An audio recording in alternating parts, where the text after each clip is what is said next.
My name is Nia, 36 years old, and this is the night I walked out of the most expensive birthday dinner in Las Vegas and severed ties with my entire adoptive family forever. We were at Lacer, the ultra-private room inside the Bellagio. 60 guests, $10,000 floral centerpieces towering like sculptures, champagne vintages older than my children. It was my adoptive father Dennis's 75th birthday, and everything screamed excess. My daughter Riley, 10, and my son Mason, 8, had been banished to a small side table in the corner. Their plates sat completely empty. Not a single bite had been served to them. Because my adoptive mother Gloria had looked the chef in the eye earlier and said, "No kids menu for the auxiliary table." Then she'd raised her glass in front of everyone, voice ringing clear across the crystal and candlelight, "Real son and real grandkids eat first. Her kids can wait for leftovers, if they're lucky." My adoptive brother Brandon smirked from his seat and added, loud enough for the whole room to hear, "They should know their place in this family by now. Don't ruin Dad's birthday." A few guests actually laughed. Phones came out to capture the moment. Riley's lip trembled. Mason just stared down at his blank white plate like he'd done something unforgivable. I didn't scream. I didn't cry. I didn't make a scene. I simply stood up, walked over, lifted both my children, one on each hip, and carried them out. Past the glittering chandeliers, past the dancing fountain show outside the windows, past the endless ringing slot machines that sounded like nothing had happened at all. 22 minutes later, the same people who'd laughed would be screaming my name for a completely different reason. If you've ever been made to feel like you don't truly belong in your own family, drop your story in the comments, where it happened, when, and what you finally did about it. Like, share, and stick around, because you're about to see exactly what I did in those 22 minutes. The moment we stepped out of Lacer, the casino floor hit us like a tidal wave. Slot machines shrieking, roulette wheels spinning, drunk laughter echoing off marble. The air reeked of money, perfume, and desperation. I carried both kids, their small bodies feeling heavier than ever because they hadn't eaten since the stale airplane peanuts that morning. Riley's head rested against my shoulder, Mason's breathing was already slowing into sleepy rhythm. The private elevator to the 42nd floor was waiting, gold-paneled walls, soft jazz, the kind of silence you pay a premium for. As soon as the doors closed, Riley whispered, "Mommy, I'm sorry we weren't good enough." Mason just clung tighter. My heart cracked in half. The suite door clicked shut behind us. I laid them on the king bed in the second bedroom, slipped off their dress shoes, and covered them with the plush Bellagio robe because it was the softest thing within reach. They didn't even stir. I walked into the living room, knees trembling now that no one could see. I dragged my carry-on from the closet. Inside it was the black leather portfolio I never let out of my sight on family trips. I'd started carrying it 5 years ago after catching Brandon rifling through my purse in the Cleveland guest room. Lesson learned, anything valuable stays with me. I unzipped it on the coffee table. Every document I'd signed for them since I was 22 spilled out. Tax forms they'd made me co-sign. Loan guarantees. 529 college savings records. All of it. I sat on the sofa, opened my MacBook, and glanced at the clock, 9:24 p.m. exactly. 22 minutes. That's how long my children had sat staring at empty plates while 60 adults pretended not to notice. 22 years. That's how long I'd let these people use me. I decided right then, they got exactly 22 more minutes of my life. Not 1 second longer. I started with the banking app. 529 college savings accounts, one for Colton, one for Brooklyn. I'd been listed as sole owner and custodian since the day each was born. They'd never contributed a single dollar. Every bonus, every raise, every skipped vacation I'd worked overtime for, I'd poured it all in because family takes care of family. I logged in and requested full withdrawal on both. Penalty be damned. The money would land in my checking account by morning. Next, the mortgage portal for the penthouse on the 55th floor of this very hotel. Dennis had bought it 3 years ago to impress his country club buddies. My credit was the only one spotless enough to co-sign the jumbo loan. I still had the original guarantee agreement scanned in my cloud drive. I opened the PDF, typed a short withdrawal letter, signed it digitally, attached it to the bank's secure message center, and hit send. The personal guarantee vanished the second they received it. Last, the recurring transfer I'd set up for Brandon after his divorce, $4,200 every first of the month so he could keep his lakefront loft in Cleveland and focus on the kids. I went to bill pay, found the scheduled payment, canceled all future transfers, confirmed twice. Done. I closed the laptop, leaned back, and stared at the ceiling. My hands weren't shaking anymore. They felt steady. Clean. The Las Vegas Strip glittered 38 floors below, a river of red and gold lights that suddenly looked cheap and hollow. I thought about the black portfolio still open on the table. All those signatures I'd given away like a fool. And I realized something that should have been obvious years ago: they never adopted me. They acquired me. And acquisitions can be liquidated. I stood up from the sofa, walked to the bedroom door, and watched my real family sleep. Riley had kicked the robe half off one leg. Mason was curled into a tight ball like he was protecting himself even in dreams. I pulled the blanket higher over them and whispered the promise I'd never broken before and would never break now: no one will ever make you wait for scraps again. Then I set an alarm for 9:46 p.m, exactly 22 minutes from the moment I'd decided their time was up. I opened the black portfolio again.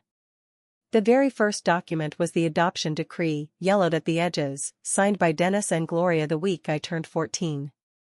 I still remembered the courthouse hallway smelling like bleach, the social worker handing me a donated teddy bear, and Gloria leaning down with that tight smile: "From now on, you call us Mom and Dad.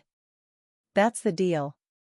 4 years later, I graduated high school early and took the first full-time job I could find, data entry at an insurance company downtown in Cleveland. I was 18. My first paycheck hit the joint account they'd opened in my name the same week. Gloria sat me down at the kitchen table with 2 brand new 529 plan applications. Colton was 6 months old. Brooklyn was still in the womb. "You're the responsible one," she said. "Put your money in these. It's for your little brother's kids. That's what family does." I signed as account owner and custodian on both. They never added a cent. By 23, I'd climbed to junior analyst and finally moved into my own apartment. That same month, Brandon's wife walked out and took half his savings. He showed up drunk at 2 a.m., crying about private school tuition he couldn't afford anymore. Gloria called me the next day: "If you love us, you'll help. You make good money now." So I set up monthly transfers straight from my paycheck to Hawkins School in Gates Mills. $12,000 a year times 2 kids. I told myself it was temporary. At 26, I got promoted again, senior financial analyst, 6-figure bonus for the first time. Dennis decided that was the year he deserved a second home. He found a penthouse on the 55th floor of the Waldorf Astoria residences right here on the Strip. $7. $2 million. The bank laughed at his credit. Mine was spotless. We flew to Vegas for a long weekend so I could see the view. Gloria took me to the sales office, handed me the guarantee papers, and said, "You wouldn't let your dad lose his dream, would you?" I signed. They put the keys in his hand and my name on the hook for the mortgage if anything ever went wrong. After that, it never stopped. New roof on the Cleveland house, $28,000 from my Christmas bonus. Brandon's DUI lawyer, $11,000. Gloria's little procedure in Beverly Hills, $34,000. Colton's travel hockey team that played tournaments in Sweden, $9,000 a season. Brooklyn's equestrian lessons and the horse they leased in her name, $6,000 a month. Every time the story was the same: "You're the only one who can. You owe us for giving you a family." I paid. I always paid. I skipped my own vacations, worked weekends, took red-eye flights so I could be back at my desk Monday morning. I told myself gratitude has no price tag. I told myself blood doesn't matter, love does. I told myself one day they'd see me the same way they saw Brandon and his kids. They never did. I kept every receipt, every bank statement, every canceled check. I built a shadow ledger in a password-protected folder titled taxes. Year after year, the numbers grew. $40,000 here, $19,000 there. Another $50,000 when Brandon decided he needed a Range Rover so the kids would fit in. I watched the total cross $100,000, then $150,000, then $200,000. I never let myself add it all the way up until tonight. I pulled the spreadsheet onto the screen, the one I'd been updating in secret for 8 years. Column after column of dates, descriptions, amounts. I scrolled to the bottom and let the formula finally do its job. Sum. $218,412. 67, that was the price of the family I thought I had. I stared at the final number until the digits blurred. Then I closed the portfolio, slid it back into the safe, and locked it. For the first time in 22 years, I wasn't going to add another line. The elevator doors slid open on the restaurant level. I stepped out holding 2 plates of Wagyu ribeye, still sizzling from the kitchen, the most expensive item on the menu at $160 a portion. I'd walked straight to the expediting station, looked the executive chef in the eye, and said, 2 of those right now for my children. He didn't argue. I carried them back into Lasserre like I was bringing evidence into court. The private room went quieter than I thought possible for 60 people. Silverware stopped moving. Someone's champagne flute froze halfway to their lips. Gloria spotted me first. Her face tightened. "Put those back," she ordered, voice low but sharp enough to cut glass. "Children don't eat $160 steaks. Take them away." Brandon leaned back, arms crossed, and let out that same smug chuckle he'd perfected since middle school. "Yeah, Nia," he said loud enough for the whole room. "Real son and real grandkids eat first. Her kids can wait for leftovers if they're lucky. They should know their place in this family by now.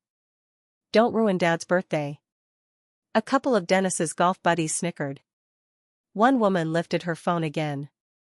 I ignored all of them and walked straight to the small side table where Riley and Mason sat, still sharing the empty space. I set the plates down in front of them. The smell of butter and rosemary rose between us like armor. Riley's eyes went wide. Mason stared like he couldn't believe food was real. I pulled out the chair between them and Saturday. "Tell me what happened this afternoon," I said, calm, looking only at my kids. "From the beginning." Riley swallowed hard, her voice barely above a whisper. "When we got here, they told us the big table was for blood family only. Grandma said we had to sit here and wait until everybody else was finished." Mason picked up where she left off, voice small and shaky. "They brought us water, but no bread. Then Aunt Cheryl tried to give me a roll, and Grandma told her not to because we hadn't earned it yet." I felt every phone in the room swivel toward us. Good. Let them record. Let them capture this. I turned slowly to face the main table, 60 faces frozen, pretending they weren't hanging on every word. "So let me make sure I understand," I said, voice perfectly level, like I was confirming a meeting time. "You flew my children 3,000 miles, put us up in your hotel, made them dress up in their nicest clothes, and then told the kitchen not to feed them unless they were real grandkids?" Dennis cleared his throat, face flushed red from wine and sudden embarrassment. "Nia, honey, it's my birthday." "It is," I cut in smoothly. "And my children haven't eaten since breakfast on the plane because your wife decided starvation was a good lesson in gratitude." Gloria's mouth opened, closed, opened again like a fish out of water. "That's not, I was teaching them manners." Brandon rolled his eyes dramatically. "Jesus, always the victim." I looked back at Riley. "Did Grandma tell you why your plates were empty?" She nodded, tears spilling over now, tracking down her cheeks. "She said Colton and Brooklyn come first because they carry the family name. We don't." A low murmur rippled across the tables. Someone whispered, "That's cold." Another voice hissed, Gloria, really? I reached over and cut Mason's steak into perfect bite-sized pieces, then did the same for Riley. I placed the forks in their small hands. Eat, I told them softly. Enjoy every single bite. You paid for this. They hesitated only a second before digging in, hungry, tentative at first, then with real joy as the flavor hit. The room watched in stunned silence. I stood up slowly, smoothed my dress, and looked straight at Gloria. You just taught my kids the most valuable lesson they'll ever learn from you, I said. And it didn't cost me a penny. Brandon started to rise. You ungrateful, I didn't let him finish. I simply took Riley's hand in my left, Mason's in my right, and walked them between the tables. Past the crystal chandeliers. Past the ice sculptures melting into puddles. Past every person who had laughed or looked away or filmed the whole thing. Nobody tried to stop us. The last thing I heard before the heavy doors closed behind us was Dennis muttering, "Let her go. She'll cool off." And Gloria snapping back, "She'll be begging to come back by morning." I didn't look back once. The suite door clicked shut and the world outside disappeared. The casino roar, the clinking glasses, the fake laughter, everything vanished the moment the lock engaged. I stood there for a long second with my back pressed to the door, feeling the vibration of the bass from the nightclub 38 floors below travel through the wood into my spine. Riley's hand was still in my left, Mason's in my right. Their fingers were freezing. I walked them down the short hallway to the second bedroom, turned the dimmer switch until the light was soft gold, and lifted each child onto their own king bed. Riley kicked off her patent shoes without prompting. Mason wrestled his tie loose and let it drop to the carpet. There were grease spots on Riley's dress from the steak butter, a smear of mashed potatoes on Mason's sleeve. I didn't care. I pulled the thick duvet up to their necks, tucked the edges around their small bodies the way I used to when they were toddlers, and watched their faces go slack almost instantly. Full bellies and absolute safety. Those two things can knock a child out faster than any lullaby. When their breathing had settled into the slow, even rhythm of real sleep, I slipped back into the living room and knelt in front of the safe embedded in the closet wall. I punched in the code I'd chosen the minute we checked in, Riley's birthday, followed by Mason's. Inside lay one object, a matte black USB drive the size of my thumb. No markings, no keychain. Nothing to make it look important to anyone else. I'd bought it 10 years ago after Brandon swore he'd pay me back next month for the $5,000 bail I posted when he wrapped his BMW around a mailbox. Gloria had taken me aside that night and said, "Family doesn't keep score, Nia." That was the moment I started keeping score in secret. I carried the drive to the marble desk overlooking the strip, plugged it in, and watched the encrypted folder appear. Password, the exact date and time my real parents died, down to the minute on the police report. The master spreadsheet opened instantly. Thousands of rows. Every transfer, every check, every Venmo labeled family help. I had added new entries religiously, but I'd never allowed the total cell to calculate. I was terrified the final number would prove I was the fool they always treated me as. Tonight, I stopped protecting them from the truth. Tonight, I stopped protecting myself from it. I scrolled to the very bottom of column D, clicked the empty cell beneath the last entry, and typed the simplest formula in the world. Equals sum, D2, D4921, I pressed enter. $218,412. 67. The cursor blinked next to the number like it was daring me to feel something. I felt everything at once. I saw the overtime shifts I worked instead of taking Riley to her first ballet recital. I saw the vacation fund I drained when Brooklyn needed braces right away. I saw the engagement ring I never bought myself because Colton's travel hockey team had a tournament in Stockholm. $218,000. Plus compound growth in the 529 plans.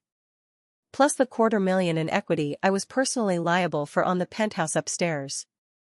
I leaned back in the leather chair and let the tears come. They were hot, silent, and surprisingly few. My shoulders shook once, then stilled. My hand stayed perfectly steady on the desk. The crying wasn't grief anymore. It was the sound of chains hitting the floor. I looked toward the bedroom. Riley had rolled onto her stomach, one arm dangling off the edge. Mason had burrowed so deep under the duvet that only a tuft of dark hair showed. They looked impossibly small in beds that cost more per night than most people made in a week. I made them a promise right then, out loud even though they couldn't hear me. No one will ever make you wait for scraps again. Not while I'm still breathing.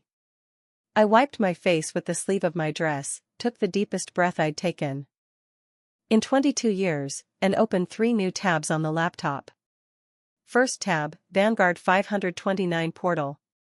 Both accounts already logged in because I never logged out on trips, too risky. Second tab, the mortgage servicing site for the Waldorf Astoria penthouse. Guarantee documents already bookmarked. Third tab, my Chase checking account bill pay section, loaded and waiting. I placed my fingers on the trackpad and felt something heavy and final click into place inside my chest. Tonight ends the debt I never owed. Tonight begins the life they can never touch again. I glanced one last time at my sleeping children, at the Las Vegas lights painting gold across their peaceful faces, and I started typing.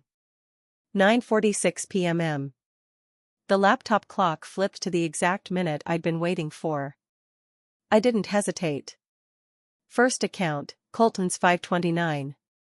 I was the sole owner, sole contributor, sole beneficiary if anything happened to the kid. Nevada and federal law gave me unrestricted access. Full withdrawal. Non-qualified. Reason, change in family circumstances. Transfer to owner's checking account. Confirm the $187,312 balance and hit submit. A green banner appeared, request received. Funds available in 1 to 2 business days. Penalty and taxes would hit next April. I didn't care. Second account, Brooklyn's 529. Same process. Same rights. Same result. $179,187 vanished from their future and landed in my control in 43 seconds. I closed Vanguard and opened the mortgage portal for the Waldorf Astoria residence's penthouse. The guarantee document I'd signed 3 years ago was still bookmarked. I downloaded the latest version, opened it in preview, typed today's date, and added a single paragraph at the bottom, notice of immediate withdrawal of personal guarantee, effective upon receipt. Guarantor is no longer liable for any existing or future obligations related to loan WA 55197LV.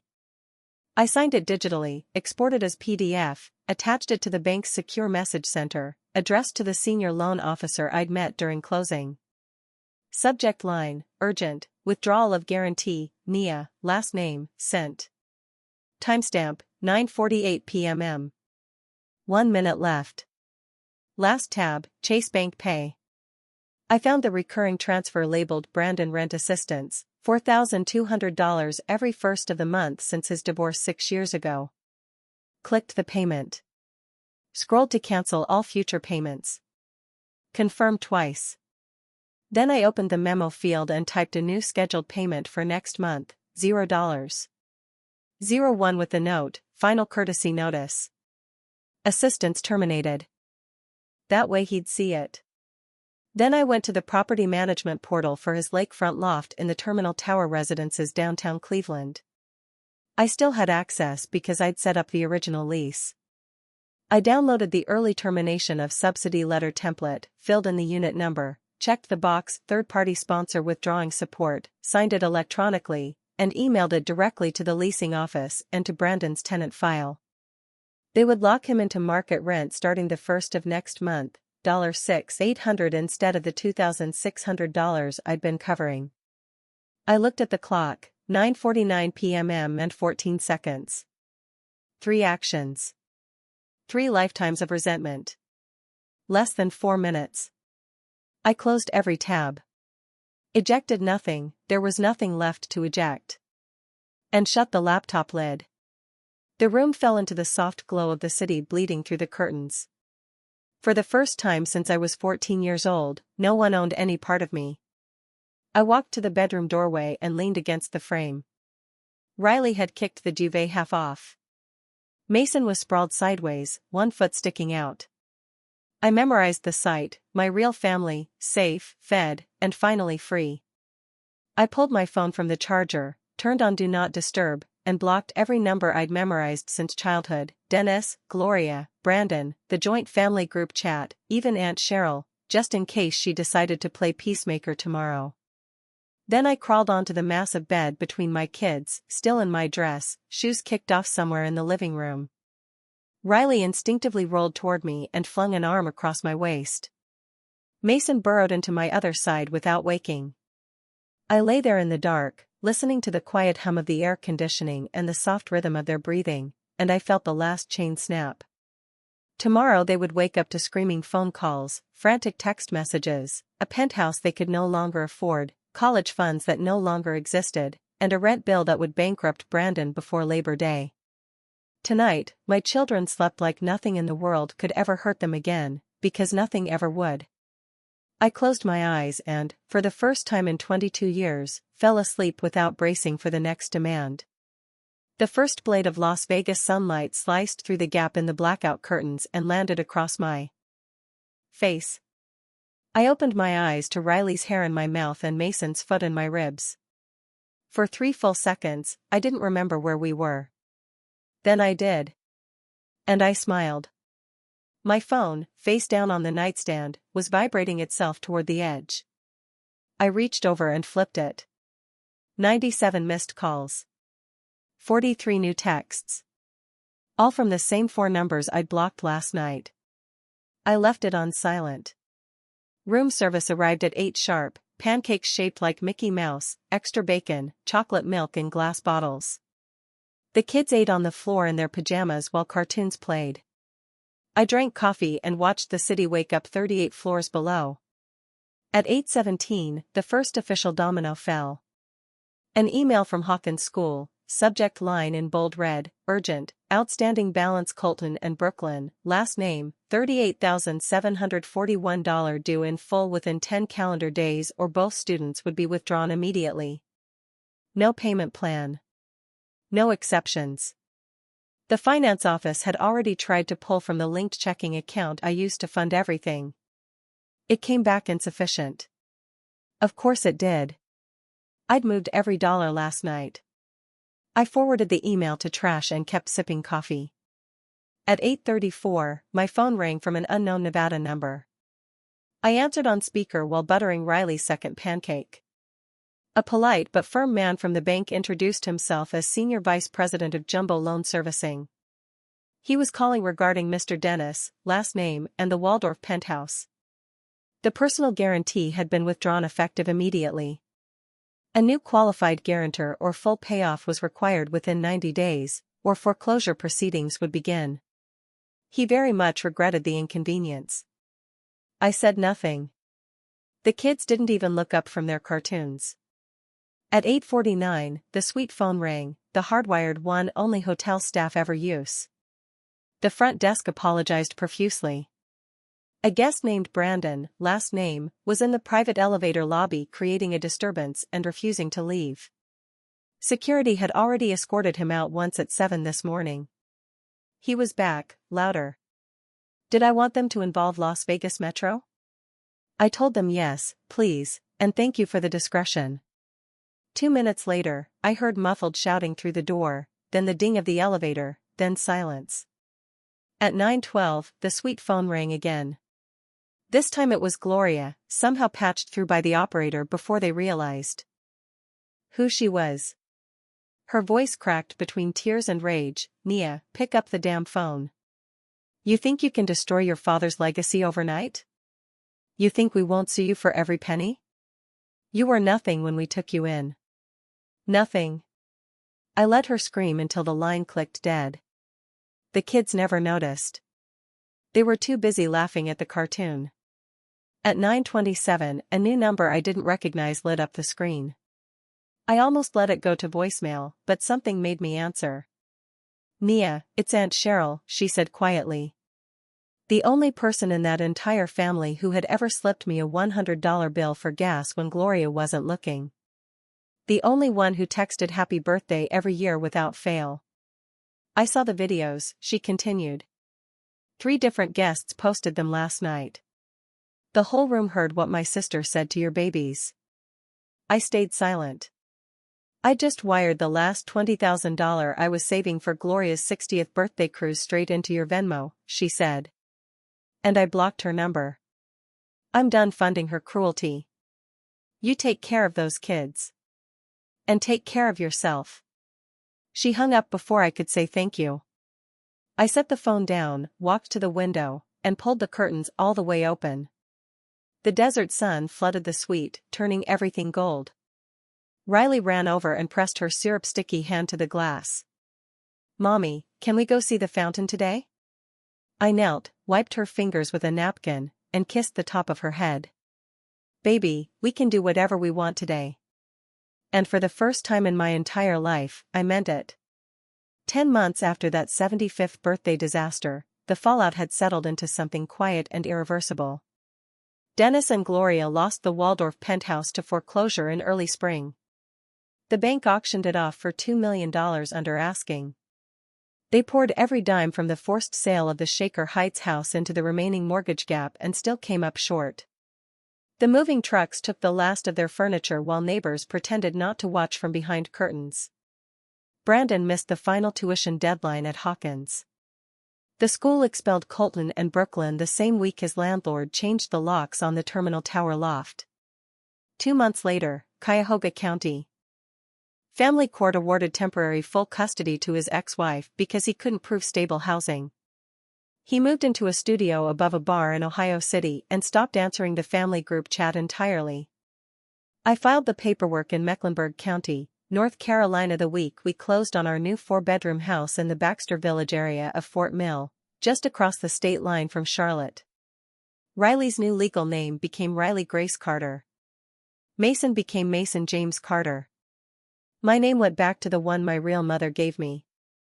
The judge signed the order without blinking. It cost $400 and one afternoon. I had accepted a director-level position at a fintech headquarters in Uptown Charlotte 6 weeks after we left Vegas. The signing bonus alone replaced everything I had ever given away, and the salary was 42% higher than Cleveland. We bought the house with 20% down, no cosigners, no favors, no strings. On the exact date Dennis turned 76, 9 people showed up to his birthday dinner at a chain steakhouse off I-71. No private room. No floral centerpieces. No champagne older than the grandkids who were no longer invited. Just paper menus, plastic booster seats, and the low hum of Friday night families who had no idea who any of them were. Meanwhile, 2,000 miles south, our new kitchen smelled like vanilla cake and buttercream. Riley wore the sparkly birthday crown she had begged for at Target. Mason was in charge of sprinkles and took the job seriously. We sang off-key, took 100 blurry photos, and ate on real plates with real food that nobody had to earn. Riley licked frosting off her thumb, looked up at me with those huge brown eyes, and said the sentence I will carry for the rest of my life, "Mommy, I never have to sit at the empty plate table again." Right?